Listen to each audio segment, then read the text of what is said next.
Señoras y señores, buenas noches, bienvenidos, muchas gracias por acompañarnos. Esto es La Silla Roja, este espacio abierto al diálogo, a la crítica, al análisis, a la reflexión. Sean todos ustedes bienvenidos. Hoy recibimos al diputado Jorge Álvarez Maynés, quien es el coordinador parlamentario de Movimiento Ciudadano, está al frente de la bancada de Movimiento Ciudadano en la nueva legislatura a partir del 1 de septiembre de Movimiento Ciudadano. Diputado, muchas gracias por acompañarnos y gracias por este espacio para dialogar. Bienvenido. Gracias, Leonardo, Enrique, Víctor. Es un gusto estar platicando con ustedes y efectivamente estamos listos para iniciar este nuevo reto en San Lázaro. Bienvenido, muchas gracias, don Enrique Quintana. Muy buenas noches. Todos bienvenidos, diputado. Don Víctor Piz, buenas noches. Buenas noches, Leonardo, Enrique. Bienvenido, diputado. Gracias por estar en esta silla roja. Pues concluye la semana, diputado, con la integración final, definitiva de la Cámara después de la asignación de los plurinominales por parte del INE, del Instituto Nacional Electoral. Ya sabemos de qué tamaño es cada bancada, cuántas curules, cuántos diputados tiene cada fuerza política. Y sabemos también cómo se empiezan a conformar los bloques, ¿no es cierto? El bloque opositor, el bloque del gobierno, el gobierno y sus aliados, Morena y sus aliados, el Verde y el PT. Y empiezan también a integrarse las comisiones y ahí viene pues el estira y afloje, el jaloneo por los cargos, los puestos y las posiciones. Cuéntenos, hagamos un balance, si le parece bien, de cómo ve usted desde Movimiento Ciudadano la conformación de esta nueva legislatura, si es tan amable. Sí, Leonardo, mira, creo que de entrada nosotros tenemos una lógica distinta a la de los partidos tradicionales y a la del partido hegemónico, el partido en el gobierno, Morena, que dicho sea de paso, pues se comporta igual que lo hizo en su momento como partido hegemónico el PRI, ha replicado el sistema político en México. El presidente López Obrador llega con una expectativa de cambio, de transformación, y evidentemente lo que hemos visto pues es una réplica de las formas, de las reglas escritas y las no escritas de la cultura política mexicana. Y yo lo primero que les quisiera compartir es que en Movimiento Ciudadano, en la bancada naranja, tenemos como punto de partida que nosotros no vamos a jugar en ese lenguaje tradicional. No le quiero restar importancia a ninguno de los temas que ha señalado, a las comisiones, a la composición de la mesa directiva, a los cargos que dan forma al trabajo de la Cámara de Diputados, pero nosotros no venimos a San Lázaro a entrar en un intercambio de posiciones o de espacios, sino a darle contenido a la naturaleza de este espacio, del Poder Legislativo en su conjunto y particularmente de la Cámara de Diputadas y de Diputados, que es la representación. ¿Qué pasa hoy en el país? Que tenemos un monólogo que inicia todos los días en la mañana, pero que es continuado por una oposición que es predecible, que es simplona, diría yo, muy poco dada a reflexionar cuál es la agenda y que le hace el juego todo el día al presidente de la República. Y ese debate público olvida que hoy México es un país más violento del que era en el 2018. Hoy México es un país con más pobreza y con más desigualdad que la que teníamos en 2018, con menor dinamismo económico que el que teníamos en 2018 y que es un país en donde hay más víctimas y hay menos centralidad, digamos, de miles de mexicanos, de millones de mexicanos y de mexicanas que son excluidos de la lógica gubernamental. Vamos a visibilizar a esas personas, vamos a volver a representar a muchas de las personas que hoy no están representadas en San Lázaro, y esa es la lógica con la que los representantes, las representantes de Movimiento Ciudadano vamos a estar actuando en San Lázaro. Es decir, no en una cosa ensimismada y en la vieja costumbre política de tener un acuerdo entre nosotros que a la hora del reparto de posiciones invalida el debate público. Al contrario, nosotros vamos a poner en el centro a las mexicanas y a los mexicanos que hoy no están representados en San Lázaro. Vamos puntualizando. Entiendo por sus palabras que ustedes van a mantener una posición de mayor independencia o de mayor autonomía conforme a los bloques, es decir, no integrarán el bloque hegemónico de Morena y del gobierno, pero tampoco, corríjame en esto, integrarán el bloque de oposición. ¿Lo entiendo correctamente? Así es, Leonardo, y vamos a tener una autonomía, pero también una claridad. Mira, ahora hay una discusión en la Cámara si debería de integrarse los órganos de gobierno de la Cámara, particularmente la Junta de Coordinación Política y la presidencia de la mesa directiva, de una manera equilibrada. Se sentó un muy mal precedente en la legislatura anterior, en la 64 legislatura. Yo he dicho que la 64 legislatura fue en la Cámara de Diputados un día de campo para Morena. Mario Delgado, que es hoy dirigente de Morena, impuso una lógica de atropello, de sobrerepresentación, que sigue vigente. Por cierto, nosotros sacamos el 7.8% de la votación nacional, tendríamos que tener 39 de 500 diputados y solamente se nos asignan 23. Pero aún así, con formas abusivas, cambios de partido, se impuso una lógica en la que Morena tiene la Junta de Coordinación Política y la presidencia de la mesa directiva, y así fue prácticamente los 3 años, salvo el último periodo en donde llega Dulce María Sauri a la presidencia de la mesa directiva.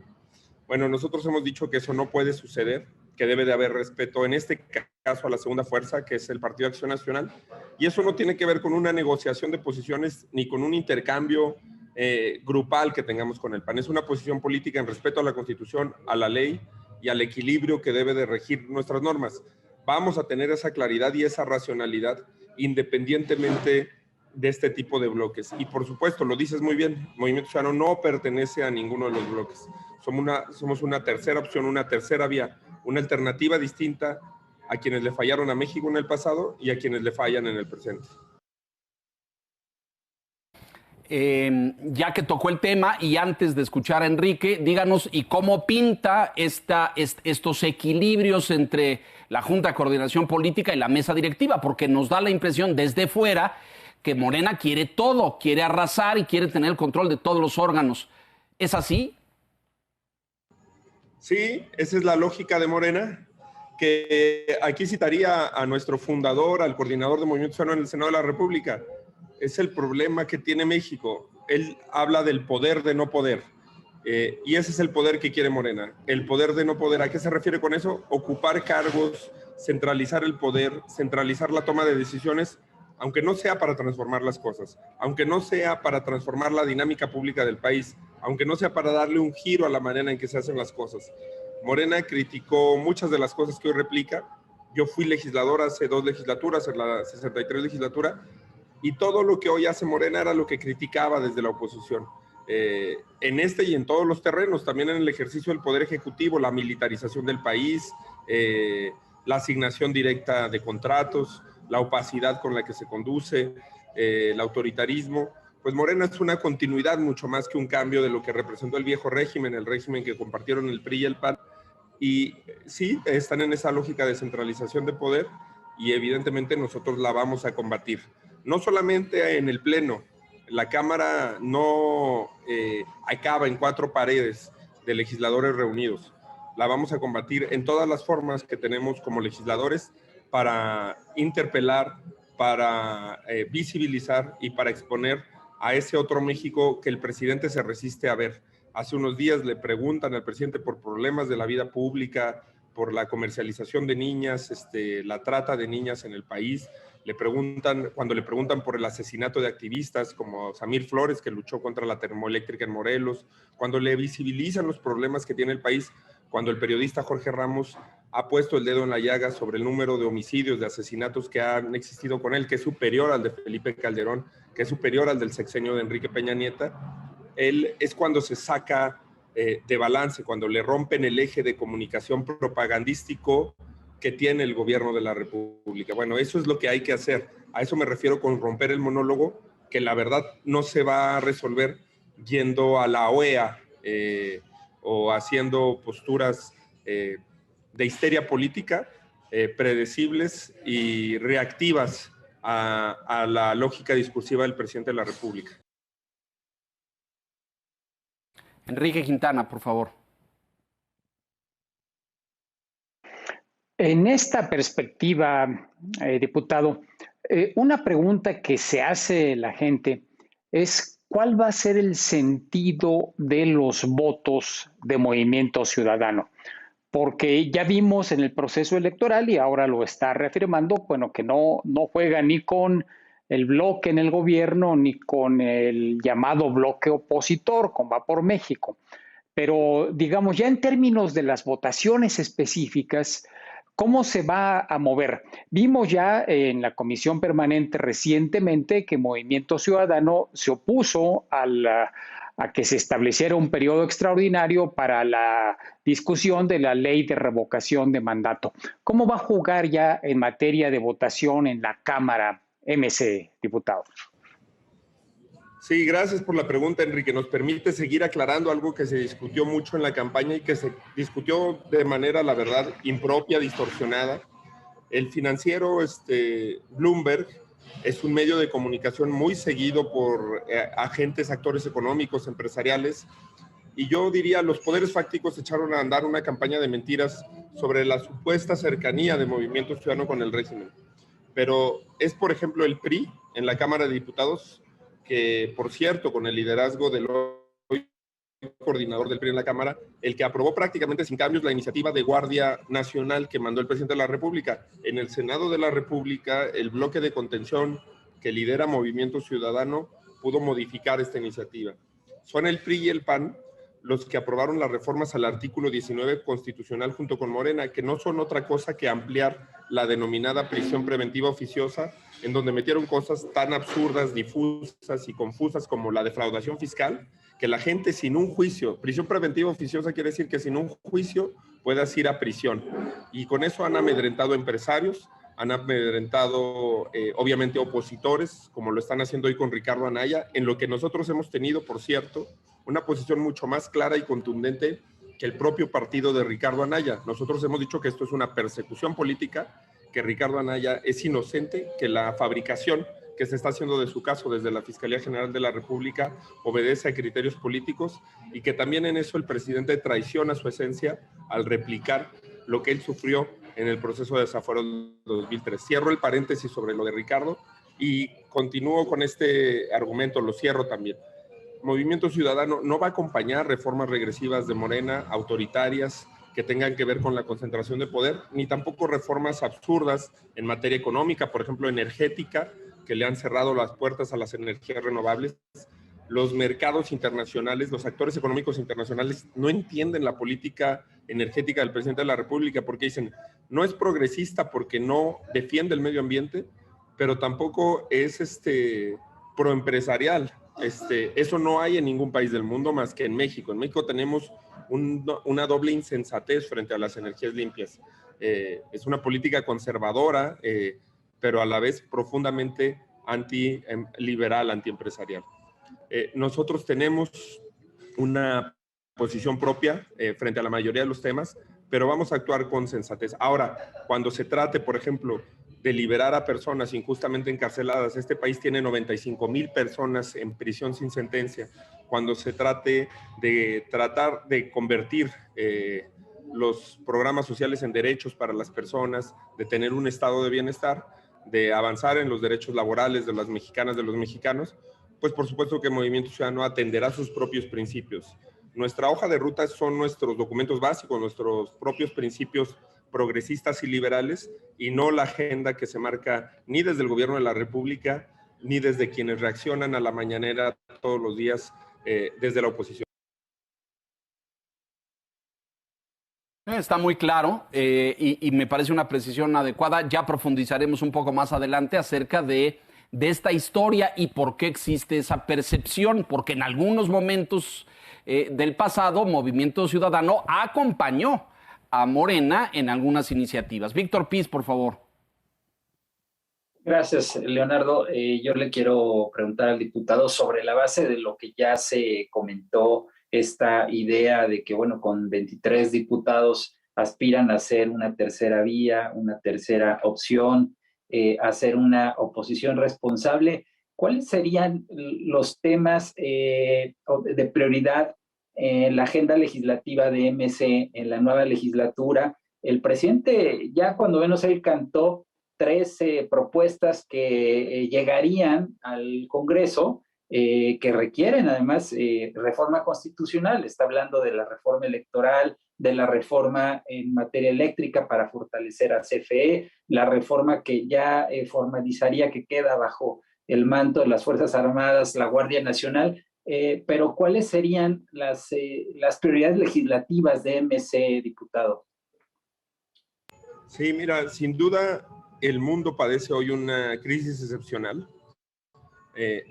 Yo sé que a muchas personas también les hace sentido un poco lo que hace el presidente, en el sentido de un poco negar que estamos en este momento excepcional de la historia humana, viviendo la peor pandemia en un siglo, la peor pandemia que a todos prácticamente los que estamos vivos ahora nos ha tocado vivir.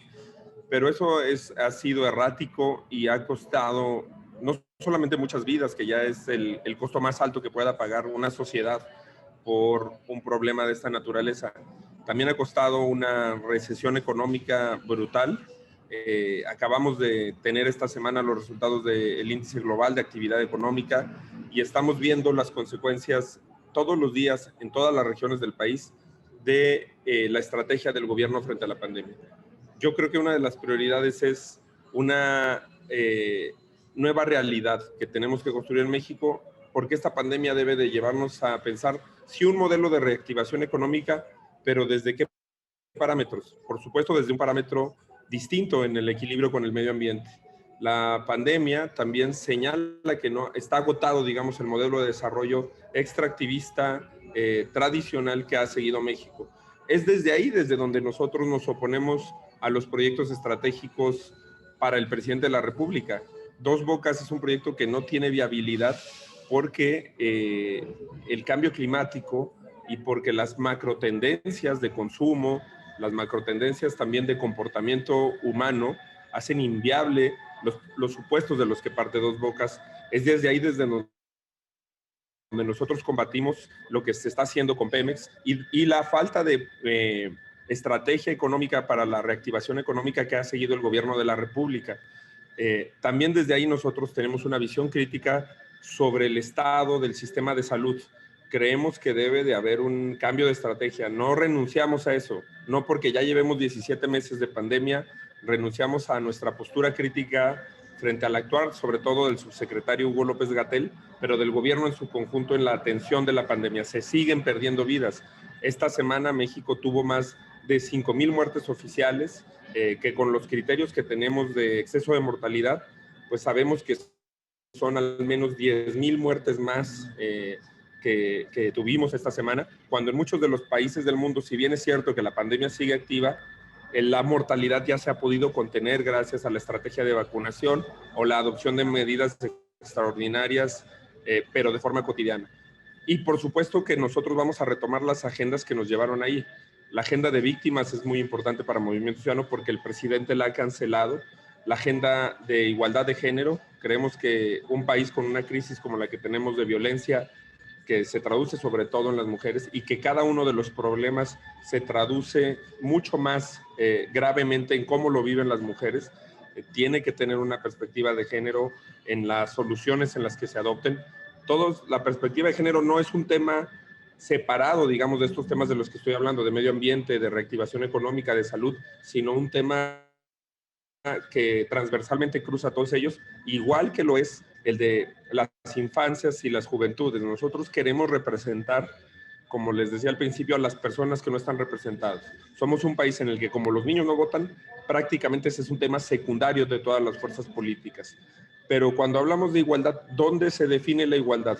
¿Dónde es la etapa determinante para que las personas podamos tener acceso a oportunidades equitativas? Pues entre los 0 y los 6 años y particularmente entre los primeros 1000 días de vida de un ser humano.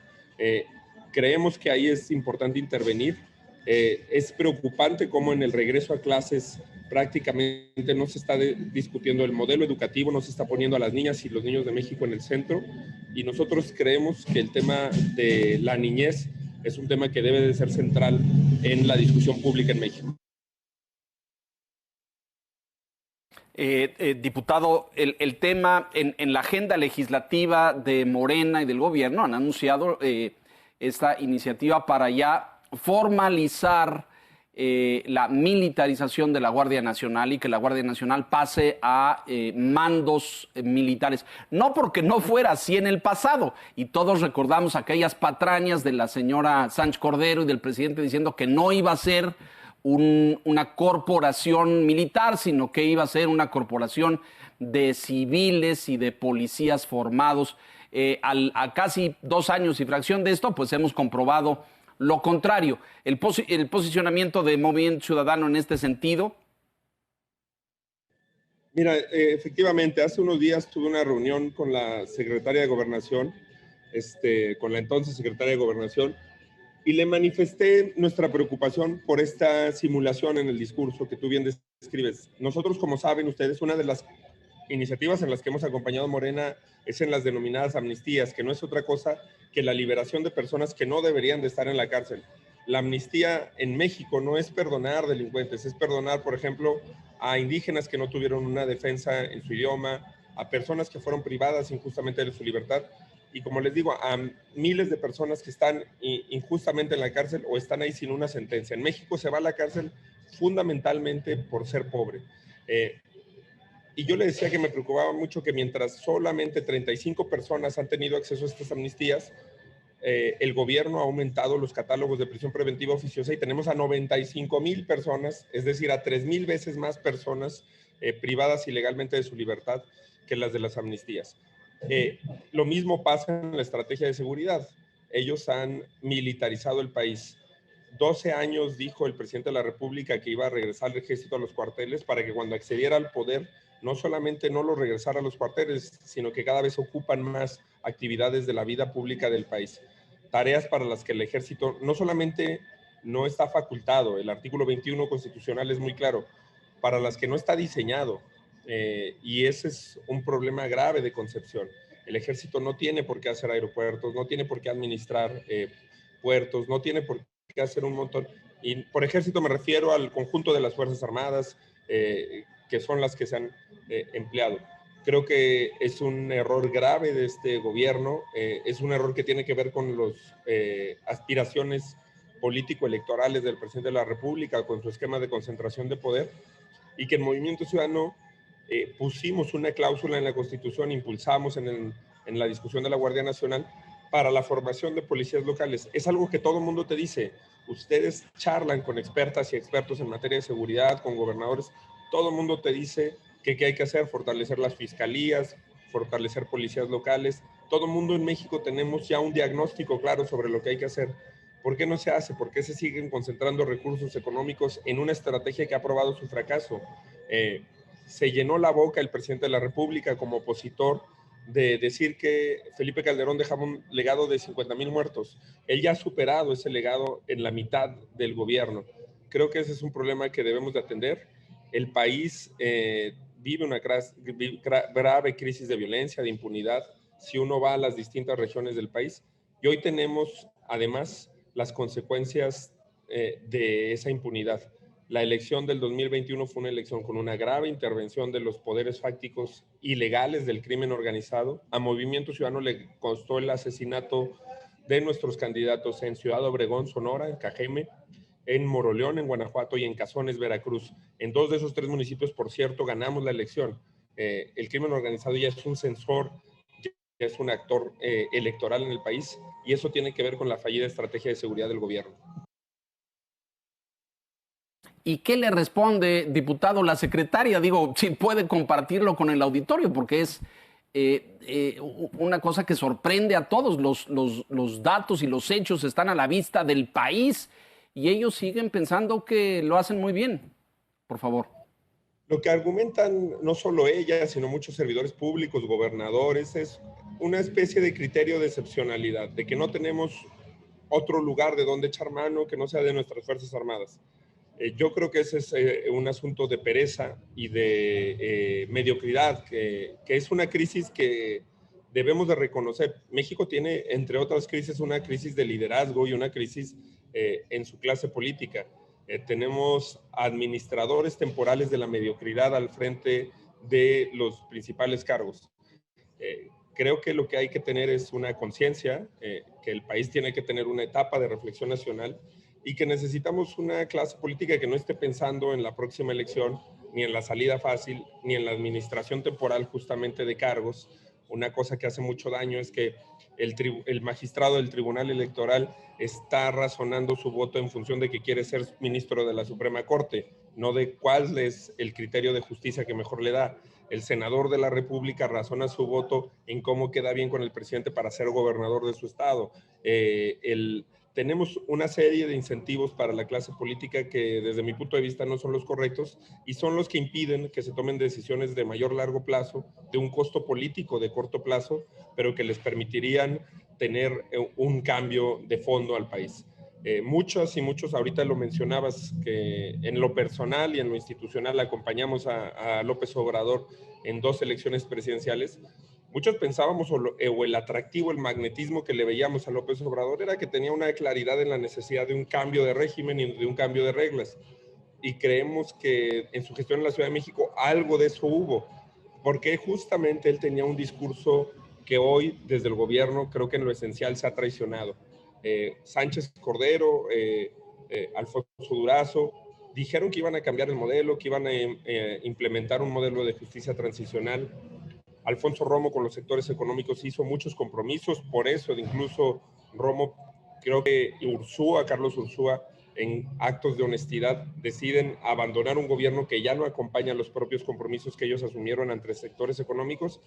Pues creo que lo que hemos visto es una traición. El dicho del presidente es no mentir, no robar y no traicionar al pueblo.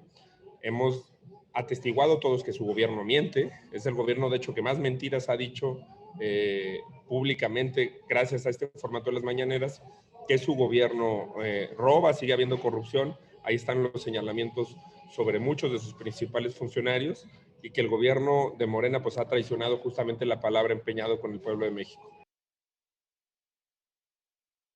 Enrique, por favor. Diputado, en la agenda legislativa de Morena, expresada por el presidente, ratificada por los que están encabezando sus fracciones en el Senado y en la Cámara de Diputados, aparece el tema de la reforma electoral y ha aparecido insistentemente. El presidente en varias ocasiones ha dicho las instituciones electorales ya no funcionan, ya no funciona el INE, hay que reemplazar a todos los consejeros, ya no funciona el tribunal, que se vayan todos los magistrados. ¿Cuál va a ser la posición de Movimiento Ciudadano si esto se concreta en una propuesta realmente en la Cámara de Diputados, que es donde le va a tocar actuar, y se plantea esta sustitución de instituciones que ha planteado el presidente? Qué bueno que clarificas muy bien, Enrique. Creo que lo que se dice es la agenda de Morena no es otra que atender, digamos, los dictados, las ocurrencias muchas veces que se dan desde este espacio de propaganda que es la mañanera y desde este espacio de generación de consignas del presidente de la República. Creo que es un buen punto de partida para hacer el análisis político, legislativo de los temas. La reforma electoral yo sí creo que es necesaria. A mí no me gusta esta posición arrogante que asume el consejero presidente del INE, de decir no necesitamos una reforma electoral porque hay muchos temas que están mal en México. Bueno, ese es el argumento más fácil para desacreditar cualquier tema. Es como cuando le dicen a los activistas por los derechos de los animales o a los activistas por el medio ambiente, oye, pero hay niños pobres en África. Digamos que un problema no cancela a otro. Y el sistema electoral mexicano, por supuesto que tiene muchas cosas que mejorar. Debemos de transitar un esquema donde se privilegie más el debate y menos los spots. Nuestro debate no puede estar condicionado a spots de 30 segundos, que de hecho está reglamentado desde la Constitución. Tenemos una grave presencia, como decía hace unos momentos, del crimen organizado en varias de las etapas del proceso electoral. Y sí tenemos una burocracia electoral sobrecargada, restrictiva de derechos humanos, de libertad de expresión, y que todo el tiempo está limitando la posibilidad de actores ciudadanos de incidir en la política. Yo creo que sí se tiene que revisar eso. Y dentro de eso también tenemos una crisis, por supuesto, en las instituciones. Es cierto, una parte de lo que dice el presidente de la República es cierta cuando él dice que fueron los partidos, incluyendo a los partidos en los que él estuvo, porque él estuvo en el PRI, él estuvo en el PRD, los que nombraron consejeros electorales y que fueron esos partidos los que nombraron magistrados electorales en una lógica de reparto de cuotas. El problema es que él no quiere combatir el reparto de cuotas, él quiere concentrar el reparto de cuotas. Él quiere que haya en las instituciones gente afín a él. Y cuando digo afín a él es porque ni siquiera es afín a una lógica de pensamiento o a una idea. Yo creo que hace unos días, hace un par de semanas, Jesús Silva Herzog Márquez en una editorial retrató muy bien el momento, digamos, de altísimo grado de adulación al que apela el presidente de la República en este momento en su gobierno. No se trata de un gobierno progresista o un gobierno comprometido con un ideario o con un programa de cambio, sino con él, incluso con lo que la entraña personal le diga sobre cada uno de los momentos. Nosotros no necesitamos quitar a unos consejeros incondicionales o nombrados por la partidocracia para sustituirlos por unos consejeros del régimen. Lo que necesitamos, por ejemplo, en el caso del INE, es devolverle ese origen ciudadano. Por supuesto que el INE tiene una buena reputación en el país y en buena medida tiene que ver por esta etapa del IFE en la que José Woldenberg, Mauricio Merino, Jacqueline Pechard, tuvimos grandes consejeras y consejeros ciudadanos productos de un gran consenso político en el país. Todo mundo recordamos esa etapa, la verdad, con un buen sabor de boca, no solamente porque las personas sean valiosas, sino porque fueron producto de un consenso que les permitió actuar con libertad y con imparcialidad. Creo que eso es parte de lo que se debe de recuperar, de lo que se debe de hacer y analizar en el tema del Tribunal Electoral. Por supuesto que si hay duplicidad, a contrario sensu de lo que dice el presidente del INE. Yo soy de los que creen que es muy ineficiente el sistema de justicia electoral. No necesitamos tribunales locales en los estados controlados prácticamente siempre por los gobernadores. Salas regionales y luego una sala superior que la verdad duplican la función. ¿De qué sirve el modelo de salas regionales o qué garantía tiene cuando de todos modos los casos llegan de nuevo a la sala superior? Claro que hay una duplicidad de funciones que se tiene que discutir.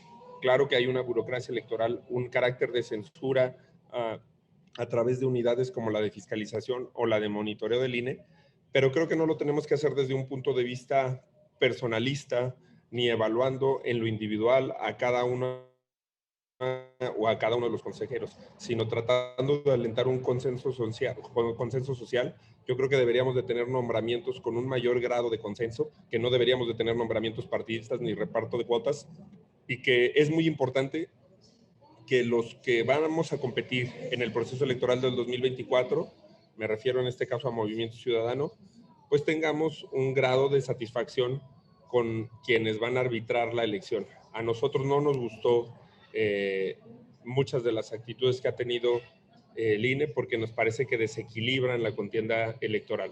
Cito nada más el último caso de Nuevo León. El INE nos dijo que nosotros debimos de haberle pagado 28 millones de pesos a la esposa de Samuel García por promocionar en sus redes sociales a su esposo durante la campaña. Hubiera sido un escándalo, hubiera sido algo inadmisible, hubiera sido algo que nadie en México hubiera celebrado. Y por supuesto que es el tipo de criterios en donde nosotros creemos que el INE sobrepasa sus facultades y agrede el sentido de equilibrio democrático que hay en el país. De esa crítica vayamos a descabezar órganos constitucionales autónomos, a agarrar una persecución personal contra alguno de sus funcionarios o de sus integrantes, como lo ha hecho el gobierno de la República, ahí es donde no lo avalamos. No solamente en el caso de Ricardo Anaya, no lo hemos avalado cuando le ha tocado al consejero Ciro Murayama, cuando le ha tocado al magistrado Reyes Rodríguez, que cuando fue temporalmente nombrado como presidente del tribunal fue víctima de una difamación del presidente de la República en plena mañanera con un tuit falso, y que no lo acompañaremos en ningún caso individual. Un demócrata se consolida no cuando defiende a los compañeros de partido, a sus compañeras de partido, no cuando defiende a quienes piensan como él. Un demócrata demuestra hacerlo cuando defiende incluso a quienes están más allá de su esfera inmediata de acción. precisando, diputado, porque creo que está muy claro. Uno, sí a favor de revisar la ley y el aparato electoral en su conjunto, en contra de remover consejeros o eliminar a los magistrados. ¿Lo entendí correctamente?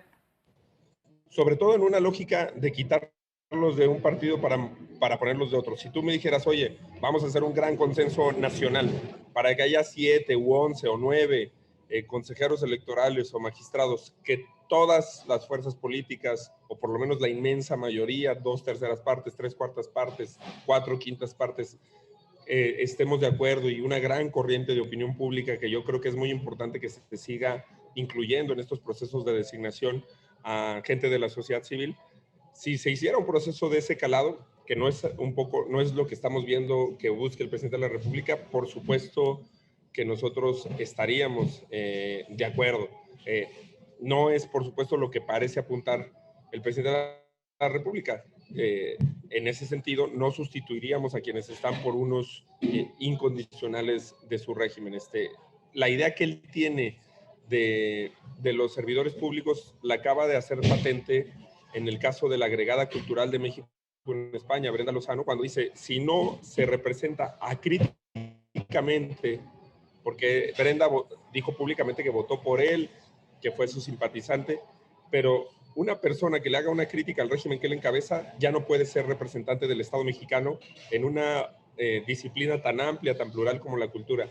Pues bueno, esa visión es imposible exportarla a los organismos autónomos y que tienen que darnos garantías plenas de imparcialidad a todas y a todos, no nada más a Morena. Y si él quiere imponer esa visión, esa misma visión sobre el servicio público en el INE, pues por supuesto que eso, mucho más que un avance, sería un retroceso. En ese sentido, ahí sí coincido con la posición de Lorenzo Córdoba de que cuando vayamos viendo un retroceso, no un avance democrático, pues tenemos que actuar con cautela y con unidad para impedir ese tipo de cambios. Si por el contrario se abre un proceso de selección ciudadano, amplio, de consenso, en donde la sociedad civil y las diversas fuerzas políticas podamos realmente ir a la discusión de una reforma que mejore la calidad de la democracia en México, no tendríamos por qué estar cerrados a discutirlo. Perfectamente claro. Muchas gracias. Déjenos hacer una pausa, diputado, aquí. Vamos a mensajes y volvemos enseguida. Estamos de regreso. Víctor Piz, por favor, te escuchamos. Adelante. Sí, diputado, ¿qué hacer con la Fiscalía General de la República? Digo, creo que tiene relación con lo que se ha venido platicando a lo largo de esta silla roja. En el sentido del caso Anaya, hay muchos observadores que creen que con este caso y otros, que se tiende a utilizar a la Fiscalía como un instrumento político más que de procuración e impartición de justicia. El presidente en la semana mencionó que él es muy respetuoso del fiscal, que dice que prácticamente no lo ha visto en los 3 años de que van de su gobierno. Dice 6 veces nos hemos visto si acaso, y la mayoría por el caso Ayotzinapa. Pero la pregunta es qué hacer si se requiere una reforma constitucional para lograr una fiscalía verdaderamente autónoma, porque bueno, a los ojos de muchos observadores no ha cambiado mucho, de hecho prácticamente nada más que la F de FGR en lugar de la P que tenía antes la PGR, pero no sé cuál sea su visión sobre el tema. Pues así es. De hecho, si tú revisas los presupuestos de egresos aprobados por este gobierno, un proceso de transformación institucional pues requiere recursos. Es muy curioso que en el caso del presidente López Obrador, tú analizas los compromisos que presentó cuando asumió el cargo de presidente de la República, o analizas su discurso, pues las cosas en las que él dice que debe de haber prioridad en el combate a la pobreza, en el combate a la desigualdad, en la generación de un nuevo sistema de justicia, no están los recursos. ¿En qué gasta más recursos el gobierno de la República? En el barril sin fondo que han, no ellos convertido, pero por supuesto sí acentuado, pronunciado la crisis, en el caso de Pemex, obviamente en todos los temas que tienen que ver con Fuerzas Armadas, como decíamos hace un momento, en muchas asignaciones directas. Y en el caso de la Fiscalía no es la excepción. No ha habido un proceso de transformación institucional. De hecho, vivimos hace unas semanas una discusión en la que era evidente que había un boicoteo interno al intento del fiscal de tener una nueva ley orgánica. Hay fuerzas al interior del gabinete, que esa es una novedad política poco registrada en el análisis. Hoy vivimos una etapa de convulsión interna del régimen, de convulsión interna del partido en el poder, que va a tener consecuencias negativas para el país. Una vez que el presidente decidió adelantar la sucesión y que decidió impulsar, como dice Dante Delgado, a sus dos candidatos, a sus dos candidaturas a la presidencia de la República, Claudia y Sheinbaum, pues abrió un proceso de división interna que está teniendo consecuencias en el interior de su gabinete y de organismos como la Fiscalía, que obviamente viven estas consecuencias. No hay condiciones de transformación tampoco en la administración, procuración de justicia en el país, y no tienen los instrumentos necesarios para echarlos a andar.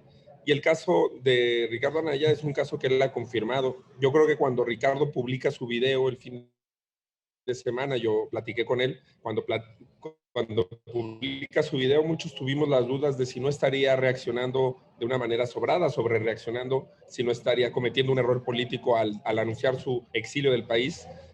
Bueno, lo que hemos visto toda la semana, porque el presidente le ha dedicado prácticamente todos los días media hora de la mañanera, es que no exageraba Ricardo Anaya, que si hay una intencionalidad política, el presidente la ha confirmado y ha hecho este uso faccioso, no solamente porque la justicia va mucho más allá de un juez y de la resolución que dicte un juez.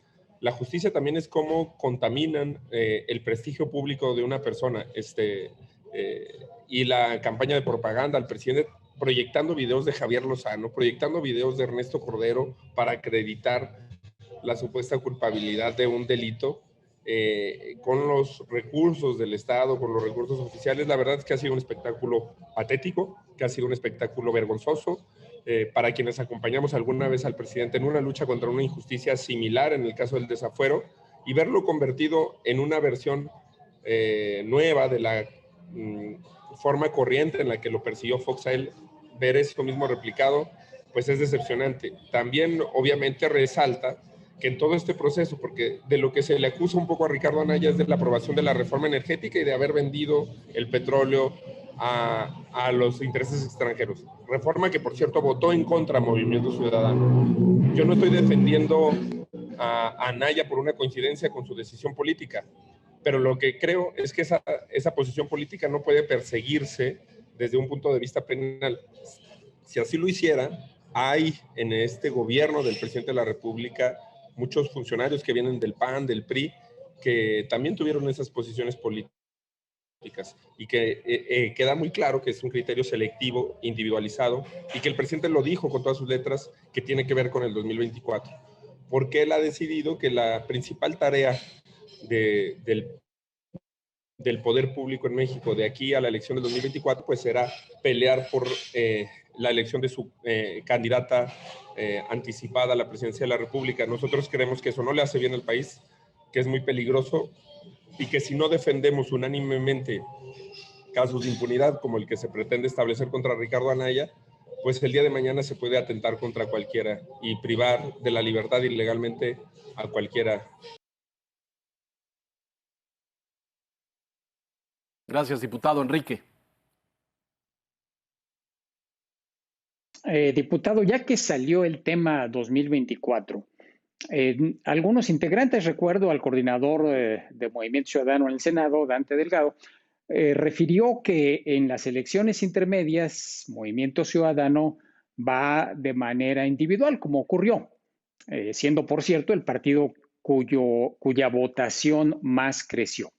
Pero dejó abierta la posibilidad de que en el 2024, en la próxima elección, el Movimiento Ciudadano pudiera formar parte de una coalición, como ya ocurrió también en el 2018 y en elecciones previas. Y una de las personas que se cita como prospecto para esta posible coalición, sé que es temprano, pero los nombres ya están barajándose, es el gobernador de Jalisco, Enrique Alfaro. ¿Cómo ve esa posición? ¿Es algo que ya se discute en Movimiento Ciudadano? ¿Se ve en el horizonte esa perspectiva? Sí, gracias, Enrique. Efectivamente, yo creo que en política las circunstancias determinan la, o más bien, la coyuntura determina la postura. Eso es innegable. Hace rato decía yo un ejercicio, digamos, de abstracción con las posibilidades que tenemos en el INE. Bueno, lo mismo pasa con una coalición.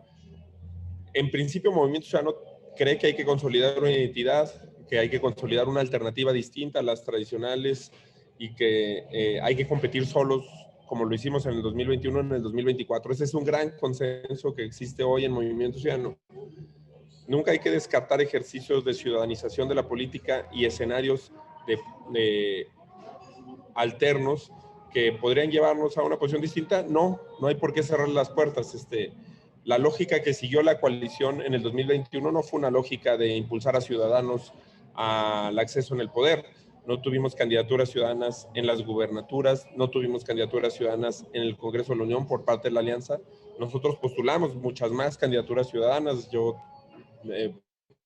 voy a ser compañero en la Cámara de Amalia García, que no venía de una militancia en Movimiento Ciudadano, de Salomón Chertorivsky, de un grupo de empresarios como Horacio Fernández, como Manuel Herrera, que no tienen una trayectoria de militancia política.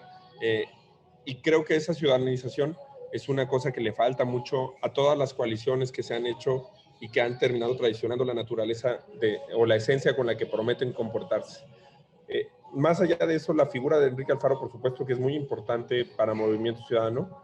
Enrique, creemos que ha hecho un buen gobierno en cuestiones muy importantes como el derecho a la ciudad y a la movilidad de las personas de Jalisco y particularmente de la zona metropolitana de Guadalajara. Creemos que ha hecho un buen gobierno, por ejemplo, lo que tiene que ver con la respuesta ante la pandemia. También creemos que es muy importante seguir de cerca el gobierno que está empezando a hacer, aún sin tomar formalmente protesta. Samuel García ha tenido anuncios que han tenido impacto en Nuevo León y acciones. La campaña transfronteriza de vacunación que ha implementado ya como gobernador electo creo que ha dado resultados porque es un buen mensaje que también atiende a los dos problemas, al problema de salud pública mal gestionado, pero al problema de reactivación económica, porque él decidió que ese apoyo que se gestionó ante el gobierno de Estados Unidos fuera gestionado con empresas. Se ha llevado a trabajadoras y trabajadores de empresas estratégicas para el desarrollo de Nuevo León a vacunar a la frontera de los Estados Unidos y creo que ha sido una medida muy bien recibida, al igual que el anuncio de su equipo de transición, que si lo analizamos es 90% integrantes de la sociedad civil, no es un equipo político partidista con el que Samuel García esté pretendiendo gobernar Nuevo León. Movimiento Ciudadano tiene cada vez más figuras. Yo creo que Dante Delgado está en su mejor momento político, está en su segundo aire, sin duda alguna. Tiene un momento de lucidez en donde sus ideas, donde la conformación de un equipo lo ha hecho así. Tenemos, hace rato yo mencionaba a Amalia García, a Patricia Mercado. Patricia Mercado ya fue candidata presidencial, es una extraordinaria senadora de la República. Si vemos nombre por nombre, creo que algo que se ha logrado bien en Movimiento Ciudadano es tener personalidades.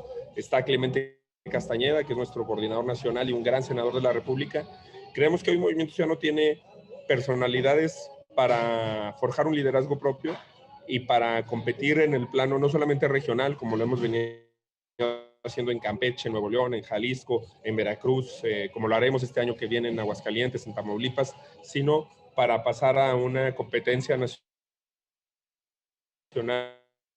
que obviamente además va a tener un capítulo muy interesante. Mucho de esto que discutimos hoy, maestro Enrique, pues pasará por el 2023 y el Estado de México. Esa es una elección que será determinante para las decisiones que tomemos todas en la elección presidencial del 2024, y ahí nosotros también ya estamos trabajando desde hoy una estrategia para que el Estado de México se pinte de naranja en el 2023. Bueno, vamos a ver, nos estamos acercando al final. Víctor Piz, por favor, tus comentarios. Sí, dos temas breves, diputado, en obvio del tiempo. Entre algunos gobiernos de Morena se sigue asegurando que las vacunas contra COVID son esfuerzo del presidente y de su gobierno. Creo que hay que despolitizar ese proceso, que tiene que seguir avanzando sin duda. Y el otro es el tema del regreso a clases, porque ya lo tenemos a partir de mañana, regreso a clases presenciales. Ya no habrá carta responsiva firmada por los padres, pero creo que sí se deben tomar otras medidas. ¿Cuál es la postura de ustedes frente a estos temas? Sí, Víctor, sobre el primer tema, digamos, en la intención de lo que dices coincido completamente. O sea, a ver, creo que hay que hacer un esfuerzo por basar las decisiones de política pública basado en evidencia y basado en la ciencia, sin duda alguna. Y eso tiene que ver con la respuesta al segundo tema.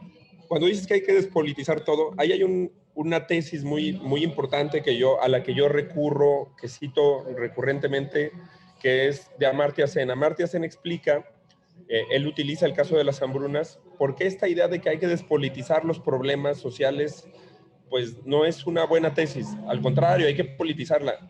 Cuando yo empecé, digamos, a ser muy frontal en las críticas a Hugo López-Gatell, en un momento en el que él tenía una imagen de alto consenso, porque es un buen argumentador, es un buen expositor, es un buen embaucador, digo yo, es un buen estafador, muchos me decían, oye, en ese tema no le entres, en la pandemia hay que cerrar filas, tiene que haber unidad. Yo creía que enfrentar un proceso de rendición de cuentas muchas veces ayuda a que las decisiones públicas, a que las políticas públicas se corrijan y mejoren, y creo que en ese sentido, en el sentido de la rendición de cuentas, sí que hay que politizar algunos procesos, aunque estoy de acuerdo, hay que quitarle la carga unipersonal a los programas y hay que basar las decisiones de política pública en evidencia, no, digamos, en sentimientos personales o en ocurrencias de los gobernantes. En cuanto al regreso a clases, comentarte que nuestro colega Salomón Chertorivsky, que también es diputado federal, tomamos protesta justo hace unas horas juntos.